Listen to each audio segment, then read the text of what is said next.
progressive. Yes, That's good. if you have so, because I mean, from every adversity comes opportunity. Yes. So it depends on where you're looking. So I'm looking at the opportunities. So Well done. I feel other issues that What are the best opportunities? for now, I'm in it. The vocation to entrepreneurship. I think we have to start. There's no idea. Yeah. Yes. We've got students in New York watching. So, We've got students in New York City. is that right? But in India, in various places, students are watching this. So who's going to do the touring? We're We fellas. can Yeah. talk. It doesn't Yeah, mean we're going to to start us. the discussion. We can start this discussion. Okay. Interesting. Yes. So what's the topic? Topic is Top top women leaders. Why so few? Awesome. Yeah. It's interesting. It's a great subject. Yeah.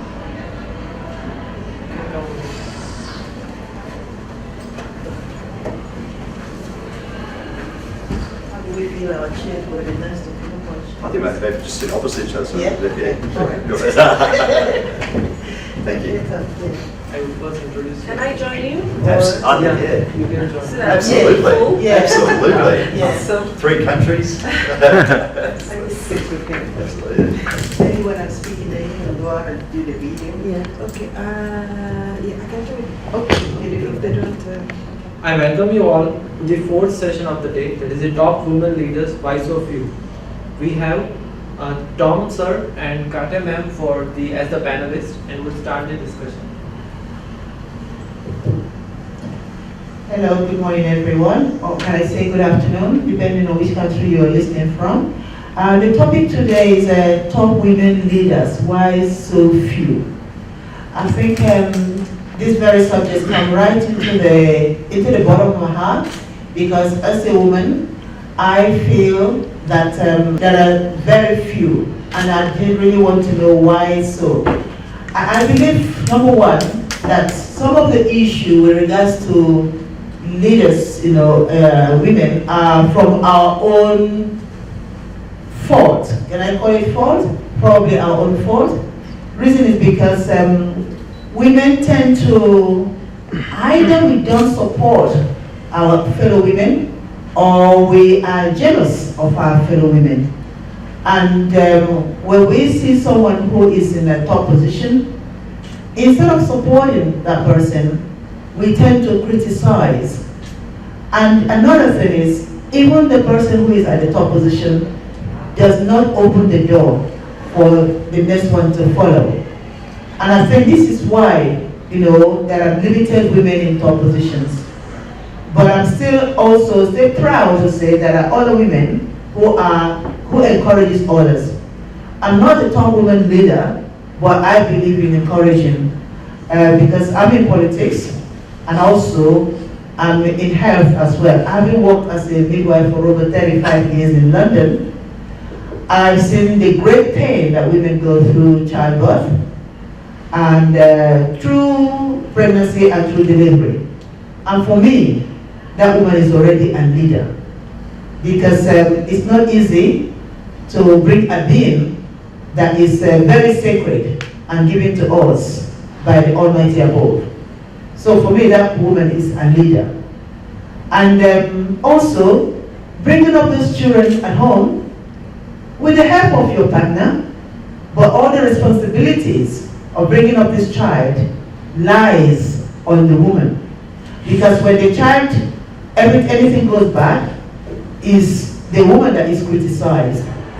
Hence, the woman takes it as her responsibility to make sure that her children comes at the top, not just as a leader, but at least as a citizen who obeys the law. And if you, as a citizen, obeys the law, a good citizen, then we have a better world. So all these women, they are all leaders. Then obviously we come to political leaders. Politics is a very, very hard nut to crack. And it's worse in certain countries. Where I live, I'm in Nigeria, but I live in London, and I've lived there for a very long time.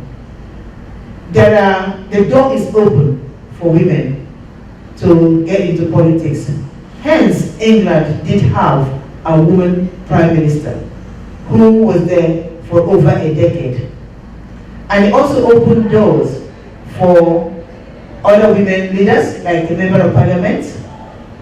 At the last election, which was 2015, out of 650 members of Parliament, we've got 191 MPs, female MPs, that's Member of Parliament. And that was an increase of about 43%. And also, women coming from ethnic minority, we had also increased. But then, I'm proud of the increment, but not really happy enough that it's enough. Hence, I thought to myself, I know more about politics, and that is from the grassroots, being a local councillor for over 12 years, and also the mayor of Enfield, London Borough of Enfield, 2012-13. And it's, I find that women are still not competent with getting into politics and policies. Because what women tend to forget is politics is in everything that we do. In religion, environment, health, social welfare. With this, you can see that everything that we discuss, for example, the movement that we're having here in the World Economic Forum 2016, whatever we discuss and whatever we agree to, if it doesn't go to if the legislation doesn't agree with it, it will not be legal, it will not be passed. Hence, it's very, very important that we as women get ourselves organized and get ourselves into politics. Then we will be able to have our top leaders. I'm proud also to say that in Africa, we still have some women leaders as well in some of our African countries. And the women are doing quite well in Rwanda, where we have 64% of the legislators in the House, which helps to bring up about gender issues. Gender issues which are things like domestic violence, obviously rape, prostitution, education for girls. These are top issues, and even early marriage, especially in Nigeria, where unfortunately they believe that any child, even if who's under 18 and even anything from 9 years old can marry, which is disgraceful and disgusting as far as I'm concerned. So, but if we have women leaders, these are the issues that we can crack, and these are the issues that we can discuss about.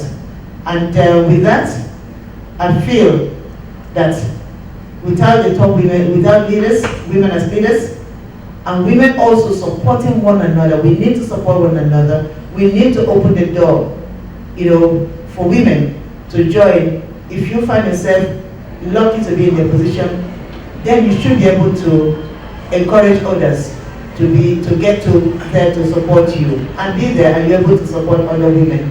So I think it's very, very important for us as women to get ourselves into a position where we can help others. And that is why I believe that this is an important topic and we need to support one another. I can see some people coming. Thank you very much for coming. That's fine, you're here, that's most important for us. So we are discussing about the reason why we have so many few leaders as women. And I've only just started speaking.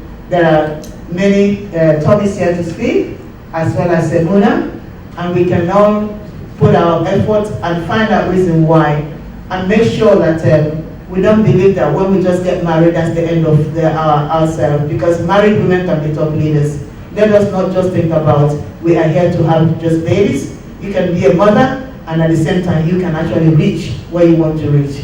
The corporate world is very, very unfair to us. We don't have enough CEOs. So there are many other places that we don't have enough women. But it's for us women to support one another. If we support one another, we'll be able to find areas where we can make sure that we can fill up to move and push other women who have got that energy, who believe that this is where they should be. Because I think when you believe in yourself, you will get there. You need to believe in yourself first, and you will get there. Thank you very much.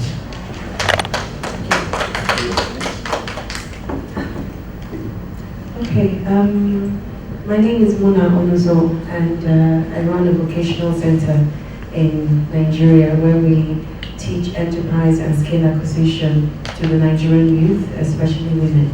And this topic is actually very, very dear to me because we don't have many women leaders in our country.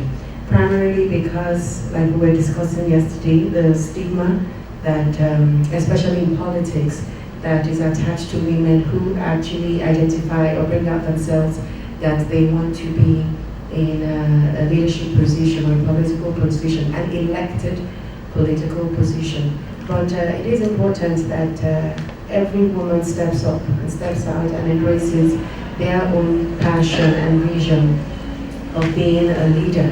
And being a leader is not just about gaining position or power. We discussed yesterday as we were going to Taj Mahal that leadership actually starts from the nucleus and starts from the home.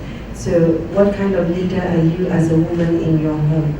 Because you might say you want to be a leader at the top, but at the end of the when you get there, you find that you don't even have the qualities to lead the people that are around you. And that's why you see so many women fail when they get into leadership positions in governance or in the private sector.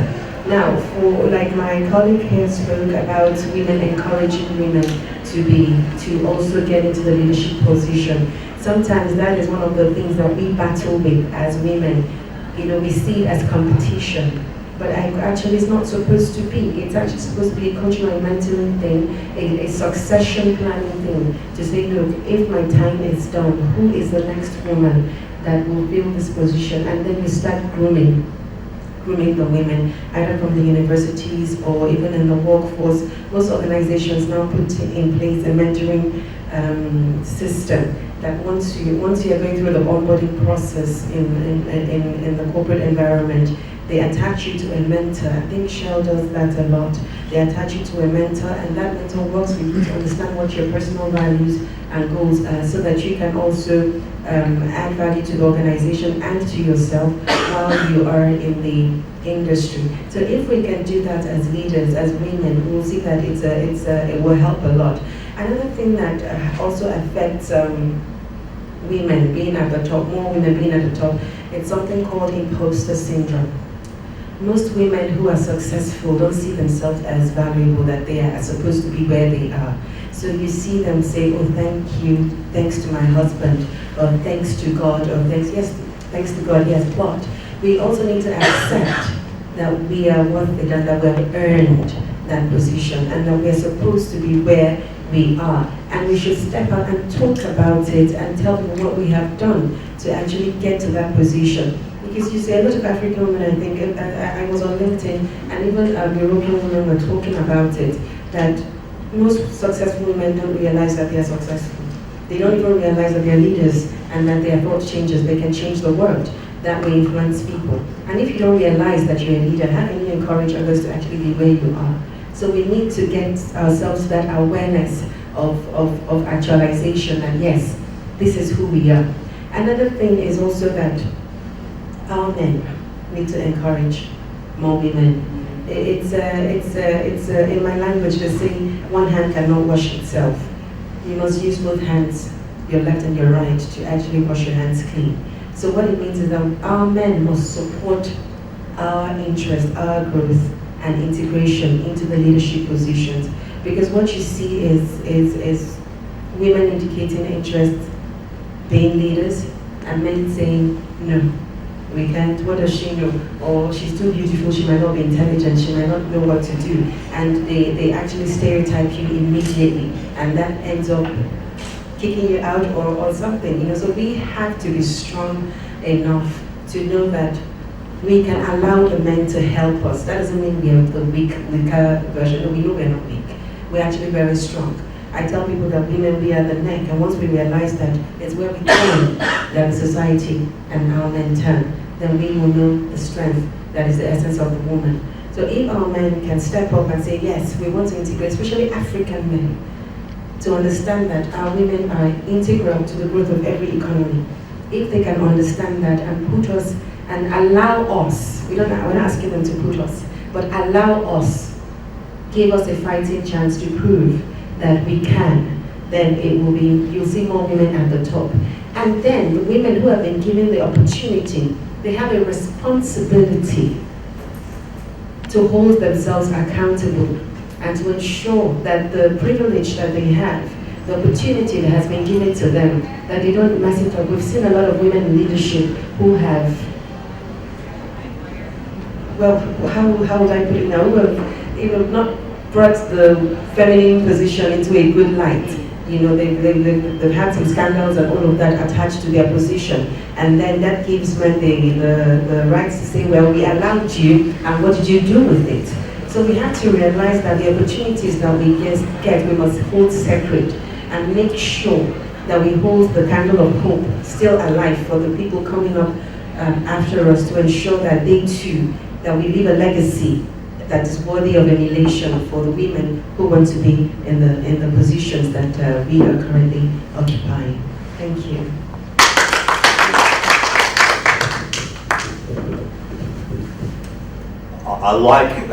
My name's Tom from Australia. I don't even like to call myself a life coach because I just think it's a silly term. I like to help young people excel way beyond their years, because I learned some things at 45 years old that I wish somebody could have taught me at 25 years old, and I could have enjoyed 20 years without putting my wife through hell, without putting my children through hell. I wasn't mentored. So as a result of personal transition and change and understanding some things about myself, now I've committed my life to helping young people to fast track them in some disciplines and to protect them from bullying until they learn how to fight for themselves. And the quickest way to help somebody protect someone from bullying is teach them how to fight for themselves. And so I like what you said about you've got the positions, you reach those places, and now you go, I don't need the position to be a leader. We never need the position, but sometimes we actually think we need a position to be a leader. And the best way we can understand what leadership is to define what it's not. So once we actually get rid of what leadership is not, then we can actually be free to be leaders. And so leadership cannot be position. Because once you understand leadership as position, you'll spend most of your life trying to get that position. Say, until I get that position, then I can't be the influencer that I want to be. So we waste all our energy trying to fight policy, trying to fight situations, and we fight for the wrong reasons. We finally get that position, and then we find ourselves that we're not influential because the position is holding us back from what we really want to be. And so once you reach, I've reached some pretty amazing positions. I used to be a preacher, I established churches, I was an evangelist, I spoke in over 100 churches around the world, and all I thought was once I reached that position of influence, of position, then I'll be an incredibly influential person. When I reached that position, I was subjected through this huge organization. If you're going to fulfill this position, you must act a certain way. And it stopped me from being the leader that I've always wanted to be. And they tried to control me through the position. Can I encourage you, if you're striving for a position, you're going to enter into a realm where people will try to control you through that position. And if you haven't found yourself, you're going to find yourself into a place where you feel like you're in prison.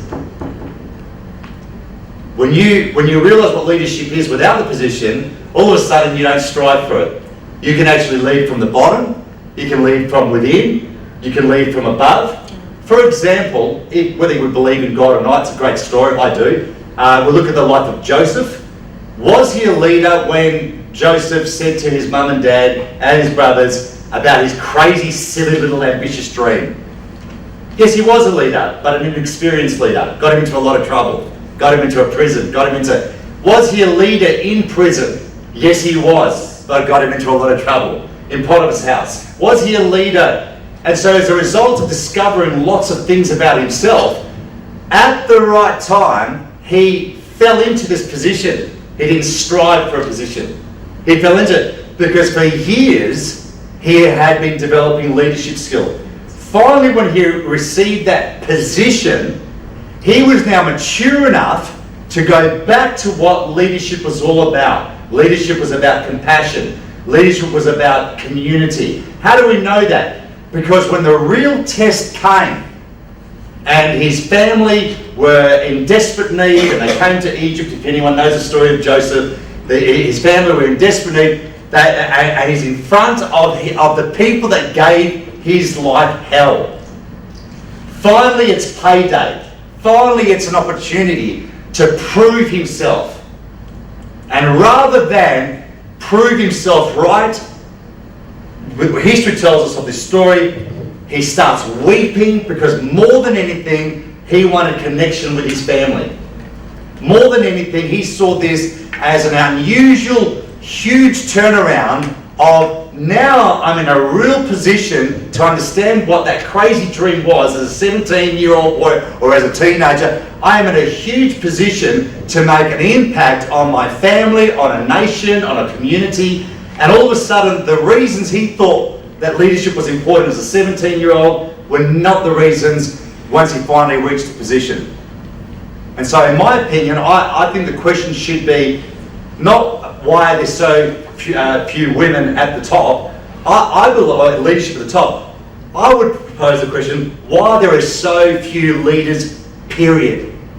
Men and women. And I've been in very large corporations, and I'm telling you, I've sat at the board tables, they are not leaders. Because what they determine as leadership is I run a large company of a commodity, therefore I must be a leader. Well, I'm telling you something, they just simply run a large factory. They are factory owners. They are not leaders. So when you realise what a leader is not, it is not a CEO, it is not a managing director, if it's got to do with a thing, they are not a leader. They are simply a manager. They manage a process. And I am not a commodity. You are not a commodity. So therefore, leadership is how do we influence people? How do we motivate people? How do we encourage people to become the best that they can be? And the only way you can motivate somebody else is be the best that you can be. Be complete in yourself. I had to experiment this. I had to use it. Does this work in any environment? So I left the corporate world and I started this company called Templar 12, and I was given an opportunity to work in a very, very large construction company. And the owner of the company, very large construction company, he gave me the option, says, do what you think that you can do. And either I will succeed in influencing his company or I will hang myself. I said to him, I do not want a position. I do not want a role. I am Tom Smilovidis. And there is no amount of money that you've got that I need. It's a great way to go for a job interview, isn't it? I hand on heart, that's exactly what I said to him.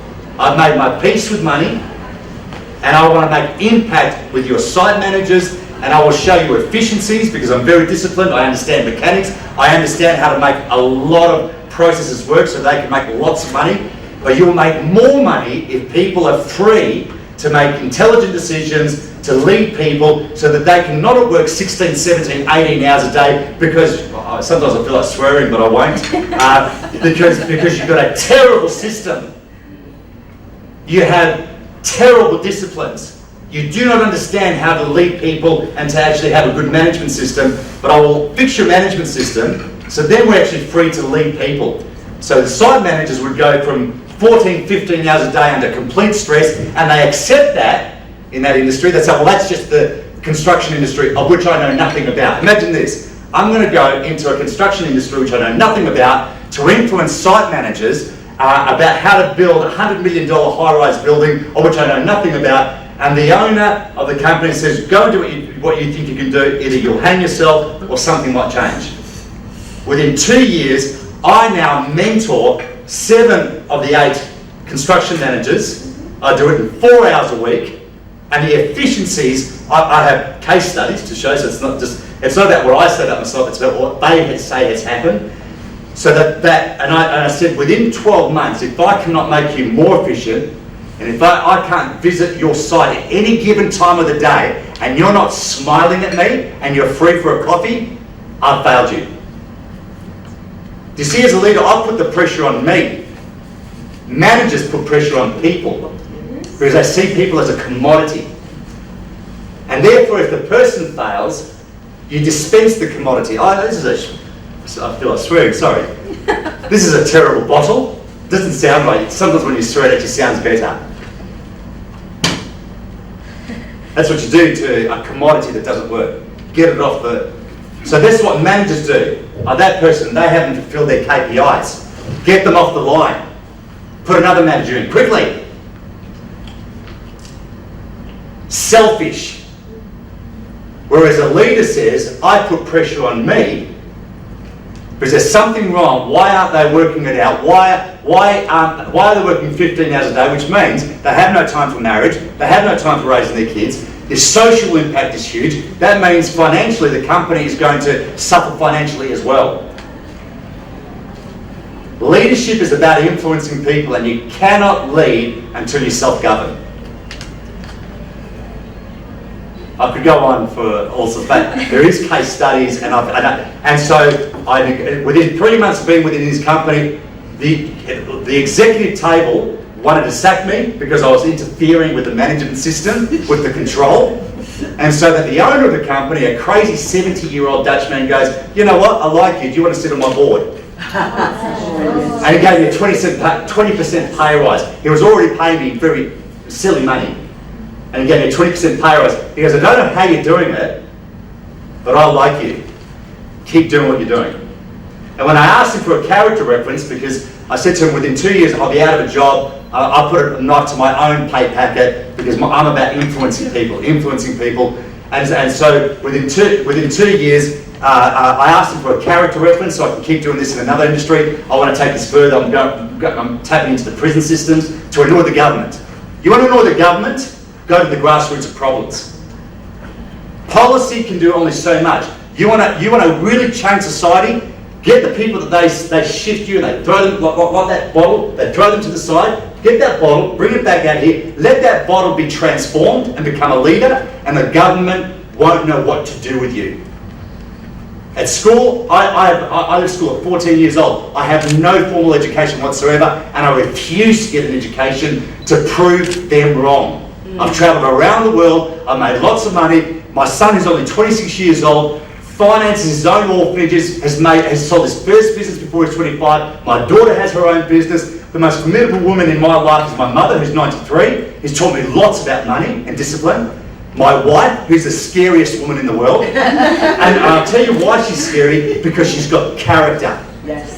She's the prettiest thing in the world, as skinny as a stick. When I look at her, I know if I'm doing something wrong, because she's self-governing. Yes. And my two daughters are the most formidable women in the world. And I'm proud of that because it's got nothing to do with sex, age, race. It's got to do with character. Amen. And if you're a person of character, I'm telling you, you can talk to the Prime Minister in their face without shame, because it's got nothing to do with you trying to prove yourself wrong. If you've got conviction and you're living by your conviction, you can change the world. Yes. If you know what leadership is not, then you start focusing on what leadership is. Self-governing. And then from there, you influence the world.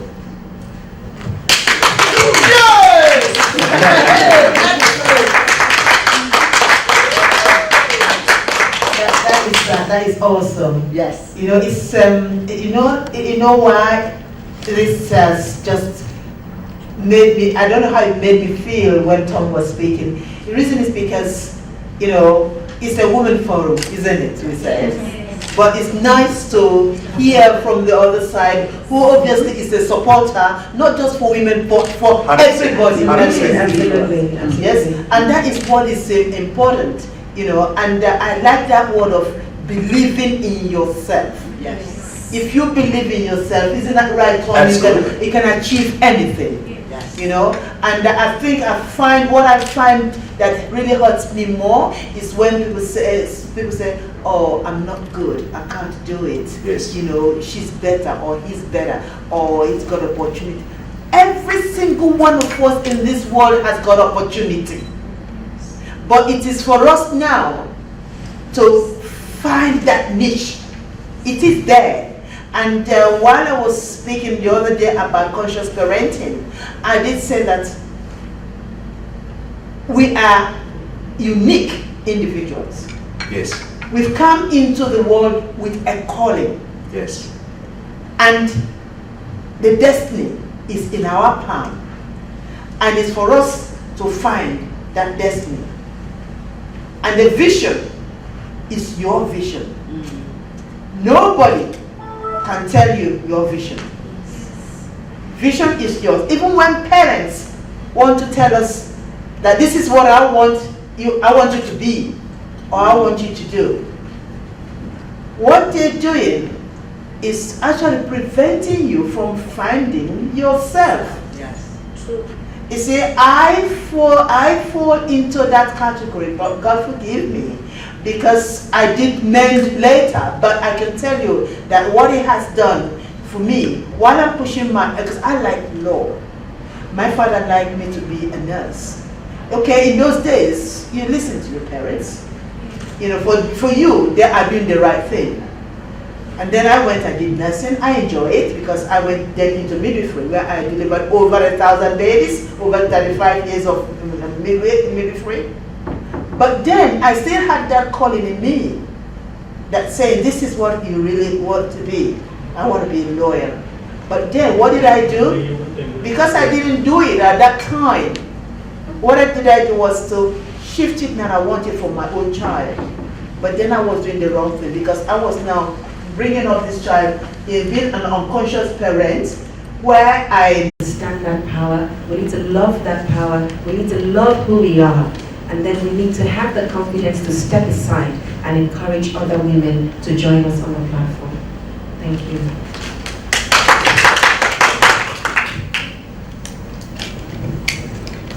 Thank you for the inspirational talk. All of you were really inspiring. My name is Marina. I'm from Israel, from Tel Aviv. And I had my panel 2 days ago about the power of women PG investors.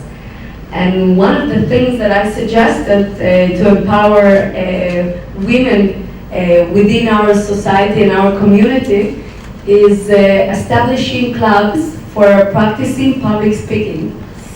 So I don't know who knows here Toastmaster Club? Yes. Yeah, you know? So Toastmaster Club is an international organization for public speaking practice. There are 14,000 clubs in 150 countries. And I'm the founder of the first Toastmaster Club in Tel Aviv. And I saw what a magic happens to people. It gives them so much confidence. It empowers them at work, professionally, personally. It gives them wings to fly, to fulfill themselves. Because public speaking is the biggest fear of humanity, even before death. And once you overcome this big fear, you as women can overcome all other fears. So I encourage here a lot of women to establish in their own women's circles, clubs, in order to support each other and to give feedback for each other for public speaking. And this is the tools that you can actually receive for growth, for self growth professionally and personally. So I encourage you, and I think it can be a good solution.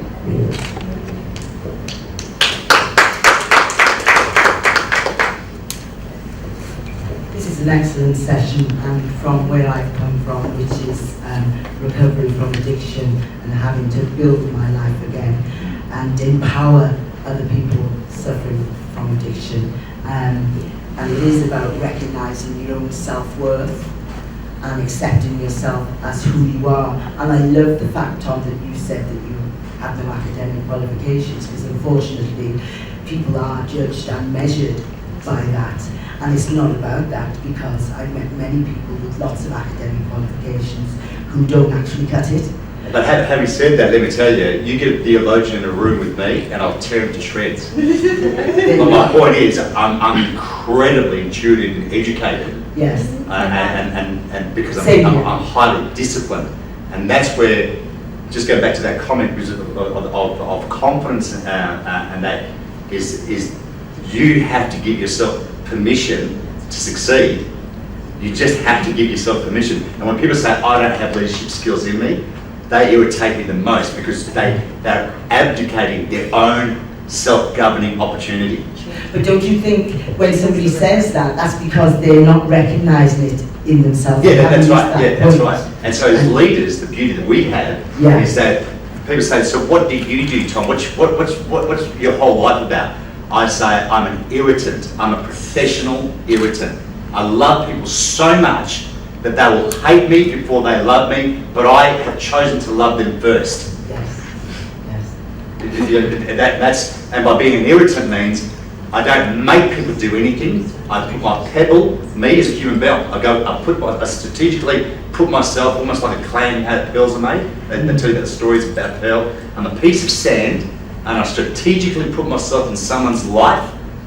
They don't know how I got there, but I really see their potential, because a leader sees potential yes. and skills, and I irritate them. As they agitate and trying to get that sand out, they don't know where it is. I do that in companies, I do that with my kids. What they do is they excrete something. It's called, I'm fighting for myself, I'm fighting for my future, I've got to get rid of that sand. And what happens? A pearl begins to just be burnt. Something beautiful begins to happen. And all of a sudden you disappear, you go find someone else to annoy. Because they're self-governing. And that's the difference between recruiting. I used to be a recruiter. When I was a preacher, I made the organisation sack me when I came to that place of, it's another story. Because I was a recruiter, I could manipulate people, I could even manipulate people to believe in God and to speak in tongues. That's how terrible manipulation is. Yes. These days, the philosophy of our charity is called Pharos, which is a lighthouse of Alexandria. My son called it that. Be a refuge and an opportunity. It's called be a refuge. In other words, help people that can't help themselves, build them up, Yes. and unlike recruiters, release them. They owe us nothing because we're free. Whereas recruiters say, oh, you're a drug addict, come in, we love you, you're a family, you belong, and there's a part of your life that you will always owe us because we're manipulating you, we control you. Companies do that, Yeah. family does that. So I escaped 3 cults, my Greek family, a religious cult, and the corporate cult. Now I'm far more family orientated, and I love spirituality, and I'm a social capitalist, help those who can't help themselves, Yes. and I love making money. So you're free from all 3 because you're actually free from the cult. So, but I love, continue, just let me carry on. No, thank you very much. And then just one quick question. Is it Kate? That's Kate. Oh, that's it. Question. Mona. Mona. Yes. I'm wondering if there is a word that we could use that would replace the word allow, because I heard you mention it twice, and it's like men should allow women. Yeah. And I have a problem with that. Yes. And I'm just looking for another word. I don't know, is it just me? It's like as if we have to seek their permission to be. So I don't know, I just want to open it up to the room to see if there is a word. Okay, we can say permit. No, I would you know, when you're I probably say support. support. Support. Okay, good. Well, Empower. yes, I And if you like all don't of this. support, Yes. still do it. Yes, those are, for me, I call it play of words, all right? I love living in reality. I'm a Nigerian woman, an African, and I come from Eastern Nigeria, okay? And in our reality, women are, I don't want to say underneath, you know? I mean, recently, our gender equality was what? Thrown out. Yes. So what are we saying? We can say support, we can say all the beautiful words, but I live in the reality. And it takes a man to say, look, I want you to be supported, to be successful. And he stands for you, and he provides the platform. Then it takes the woman to tell herself, I have been given this opportunity, so I'm going to go there and become an icon so that I can pave the way and open the door for other women. Then I will support them and give them an open door to come in. But it takes a man to allow that to happen. From where I come from. Yeah, and Yes. I think, yes, the different cultures use the different words Yes. differently. Where I come from in the UK, it would be enable. but Yes, enable, allow. yeah, like, it's just the different cultures. They're all Yeah, the same. thank you. Thank you. But do you know what I like about this? When we first said hello to each other, this, hi, my name's Mona, just very polite, just with you. And now the energy's happening, now I can see the real her. This is her. Where I met her there before, it's like, she's a corporate coach, she's like, really? Now I finally see her. I am very passionate Yeah, but about women. and I'm encouraging women you ladies, empowerment. do not introduce yourself, do not be, not that you said we're falsely humble. I'm saying, let the world know who you are, Yes. because, oh jeez, I wish I could, can I swear? No, it's all right. let the world know who you are, and they will literally move out the way, because it's all a bluff game. Yes. Let them know. I'm training my youngest girl now, she's 24 years old, and so I want to go into the prison systems, right? I said, do you want to go to the women's prison? And I wanted to see how easy it is to annoy people. So I go to the front desk, not introduced, I don't make an appointment, I don't need the government's permission to help people. So I go to the prison, I go to the front desk, and I said, can you please find me the person that does all your programs to help women, because I want to break the cycle. I tell the person at the desk what I want to do. I want to break the cycle of what's happening in these young ladies, and we want to try and get them back into society, self-govern, and have a great life. The guy goes, okay. Brilliant. But it doesn't go okay, it's like too much information. Well, he does need to know about it because he's a part of the system. Yes. And I said to him, is there any program that you see that works that maybe I don't need to be here? And he rolls his eyes. Like, I mean, yeah, you idiot, nothing works. I said, great, so he's not convinced, so therefore my product is needed. My teaching is needed. He's calling around and I wait. I'm annoying. Remember, I'm an annoying human being. I wait. And he finally finds the lady that does the programs, and he goes, oh, she's busy at the moment. But I'm here. But I'm here now. She's busy because that's what you do when you're a freaking manager. You understand what you get my point now? A manager is busy producing products. If she had an inkling of leadership, Yes. she'd be jumping out. Is there a madman out there or a mad woman out there that reckons that they can make a difference? Yes. Let them burn. Let them hang themselves. But what we're doing doesn't work. Yes. But you know, she's too busy.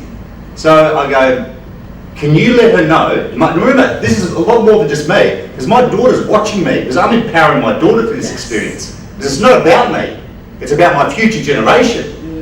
And so I said to the guy, can you let her know that she needs to talk to me? And he goes, no, I better know.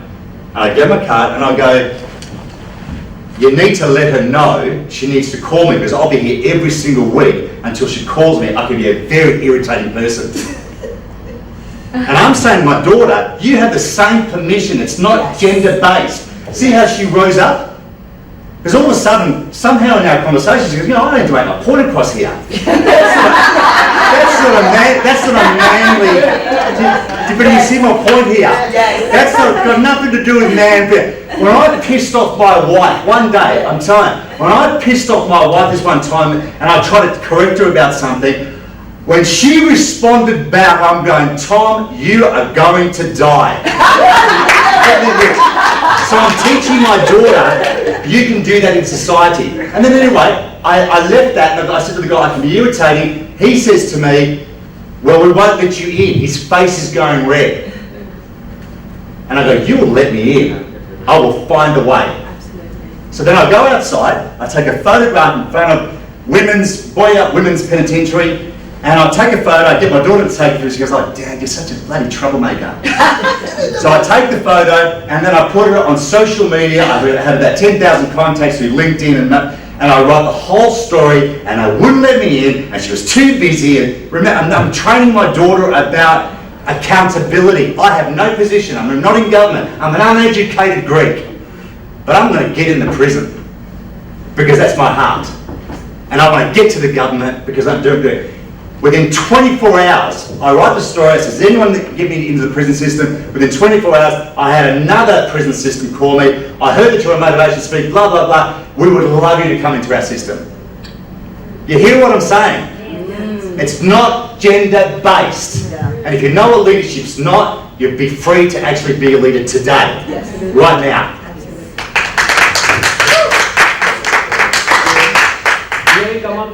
of this session. It was really an energetic and a very wonderful session of the day. Thank you, panelists. Thank you, audience, for so being kind and interactive. Thank you so much.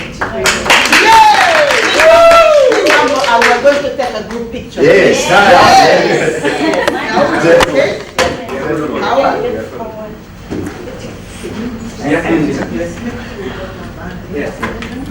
You and I know.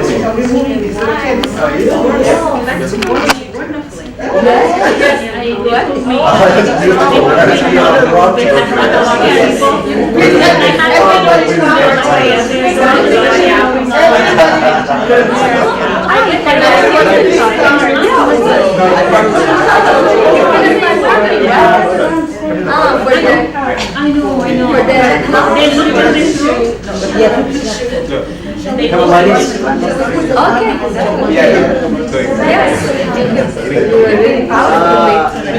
We're all powerful. I'm just encouraging.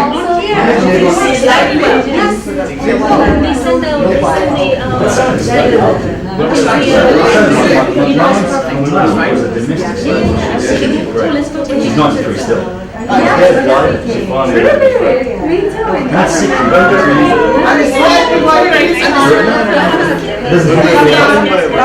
It was great talk.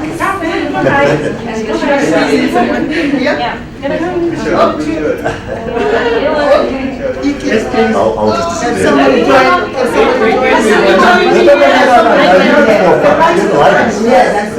Oh, fantastic. Oh, Well done. Do you want to come in the middle? We sound like you guys. That's a balance. Okay, we'll look in the middle. Wait, one more. Yes.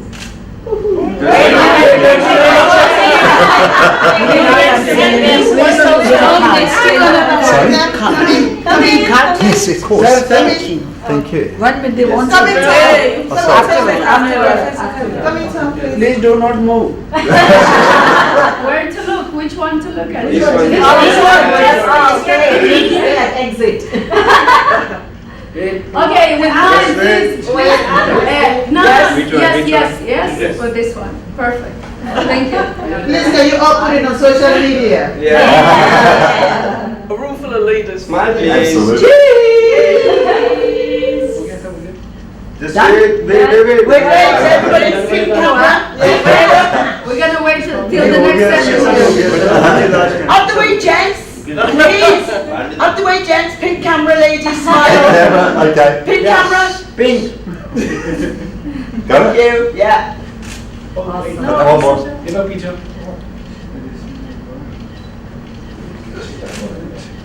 Done. Thank you. Oh, wow.